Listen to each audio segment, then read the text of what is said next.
आचार संहिता राजस्थान में और अन्य राज्यों में लग चुकी है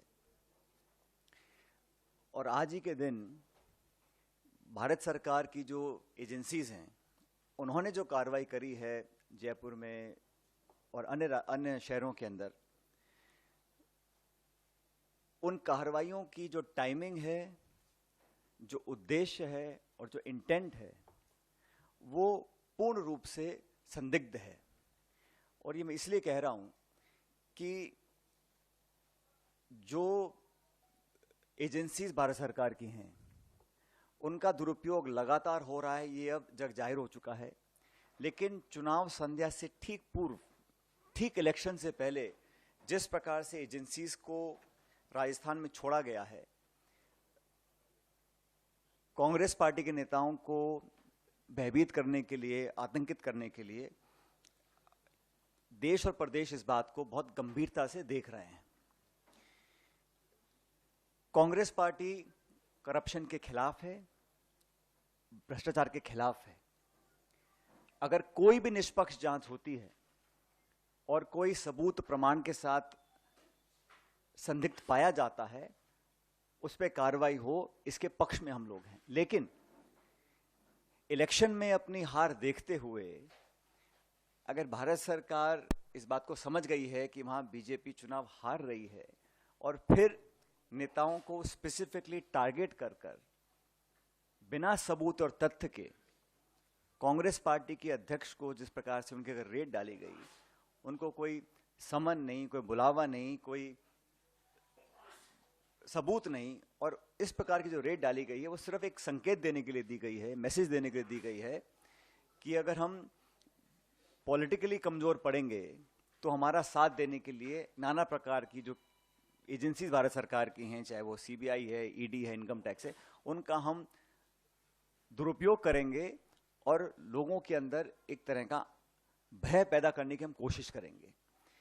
इसका कांग्रेस पार्टी पूरी तरह से विरोध करती है और मैं समझता हूं कि लोकतंत्र में पॉलिटिकल पार्टीज को अपने विजन, अपने मैनिफेस्टो, अपनी विचारधारा, अपने नेताओं की दम के ऊपर चुनाव लड़ना चाहिए।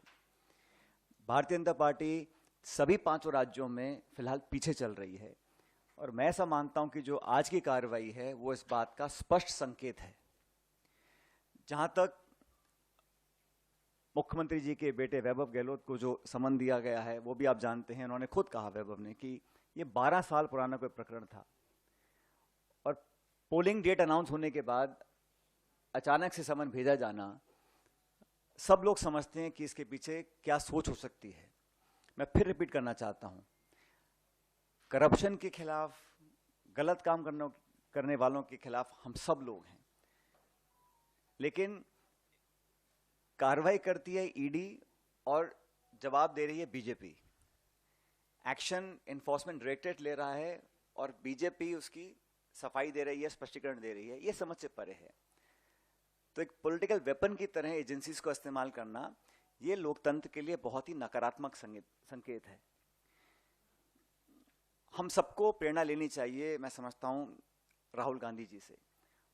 उनके ऊपर भी नाना प्रकार के केस थोपे गए, ईडी ने कई बार उनको बुलाया, हर बार वो पेश हुए, अपनी बात को रखा। इसलिए कांग्रेस के नेताओं, कार्यकर्ताओं को डरने की कोई जरूरत नहीं है। हम लोग ये चुनाव मजबूती से लड़ेंगे और चुनाव जीतेंगे। तो ये जो कोशिश की गई है आज के दिन कि चुनाव से ठीक पहले जब मॉडल कोड ऑफ कंडक्ट लगा हुआ है तब आप इस प्रकार की कार्रवाई कर रहे हैं, तो ये बात सब लोग समझ रहे हैं कि कार्रवाई क्यों करनी पड़ रही है। अगर वो चुनाव जीत रहे होते, बहुमत की तरफ बढ़ रहे होते, तो शायद इस प्रकार की कार्रवाई होती। तो जो टाइमिंग है, जो इंटेंट है, जो ऑब्जेक्टिव है, वो संदिग्ध है, सस्पिशियस है। और ये पहली बार नहीं हो रहा है कि इलेक्शन गोइंग स्टेट के अंदर इस प्रकार की कार्रवाई की जा रही है। जो टॉप लीडर्स हैं उनको टारगेट किया जाता है, स्पेसिफिकली टारगेट किया जाता है। और जब चुनाव खत्म हो जाता है तो वो खबरें जब सुर्खियों से हट जाती हैं तो उसका कुछ अता पता रहता नहीं, उन केसेस का, उन आरोपों का, उन छापों का, उन नोटिस का, उन समन्स का। तो पॉलिटिकल टूल की तरह इसको इस्तेमाल किया जा रहा है।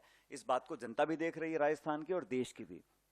इसलिए जब जब मैं समझता हूं रूलिंग डिस्पेंसेशन जो दिल्ली में है, जब अपने आप को कमजोर पाती है तो इस प्रकार की एजेंसीज का वो पूरा सहायता लेकर अपना हित साधने में लग जाती हैं। ये एक बहुत गलत परंपरा है। ये लोकतंत्र के लिए, जैसा मैंने पहले कहा, एक अच्छा संकेत नहीं है। और जैसा मैंने कहा कि आज जो हुआ है उसको पूरा प्रदेश देख रहा है, इलेक्शन गोइंग स्टेट है। राजस्थान के अंदर जब जब करप्शन के इश्यूज आए उस पर कार्रवाई करने की मांग पहले भी होती, आज भी होती आई है, लेकिन अब जब चुनाव डिक्लेयर हो गए हैं, अब जब इलेक्शन सिर्फ 3-4 हफ्ते दूर है, अब अचानक आप जागें, पुराने केसेस को आप उठाएं, समन्स भेजें, छापे डालें और एक प्रकार से लोगों को टारगेट कर कर उनका चरित्र हनन करने की जो कोशिश करें। जांच से कोई डरता नहीं, आप कोई भी जांच कराइए, सब जांच फेस करने को तैयार है। जैसे मैंने कहा, राहुल गांधी जी फेस कर रहे हैं, सब लोग फेस कर रहे हैं, लेकिन इलेक्शन की पूर्व संध्या पर इस प्रकार की कार्रवाई होना, इसकी मैं भर्त्सना करता हूं, इसकी मैं निंदा करता हूं कि ये जो किया गया है ये पूर्ण तरह पॉलिटिकली मोटिवेटेड है।